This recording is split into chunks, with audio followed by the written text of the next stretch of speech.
Čau, mani sekotāji, aktīvie, mana bloga vērotāji un visi pārējie mani fani visā plašajā pasaulē. Valmierā. Arī Valmierā. Pārsvarā tikai. Ir 14. septembris 2024. gads, un mēs dodamies mūsu ikgadējā rudens atvaļinājuma braucienā uz Eiropu.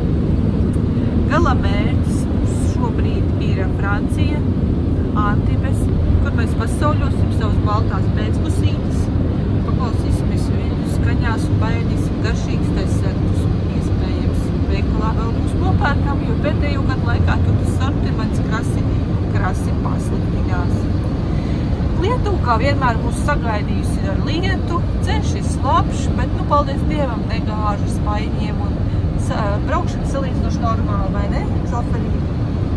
Es starp citu esmu runājušies kartupeļu maisu, tā kā ņemiet vērā, man muldēšana var būt ne pa tēmu, jo kā jau kartupelis, ko kartupelis saprātīgi pateikt, tikai kaut ko stūku muldēt, vai ne?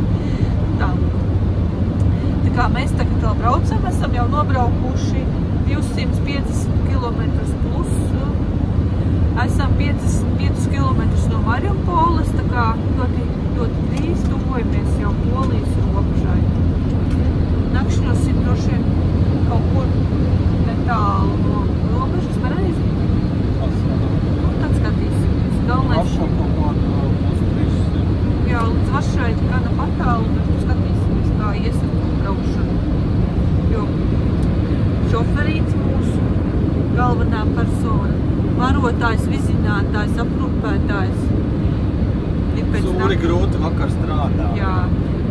Viņš mūs vizina un gādā par mums, un viņš pēc vakardienas garās maiņas makta noguris. Ļoti turās. Pirms 2 atbrauc. Jā, atbrauc pirms 2 un gulēt atnāca uz 2. Modinātājs bija uzlikts uz 6. Uz 6 pamosties nespēja ne kartupeļu maisa, ne šoferītis. Nogulējām līdz 7 ar kapeikām. Nē, es varēju, bet es negribēju. Ak tā? Tas man ir jāatzīst. Varēju, bet negribēju. Šņāca gan tā kā rūķītis. Labi. Tā kā ceļš mums ir garš vēl priekšā, pārbraucieni nekad nav viegli, tie vienmēr ir smagi un grūti. Un garlaicīgi.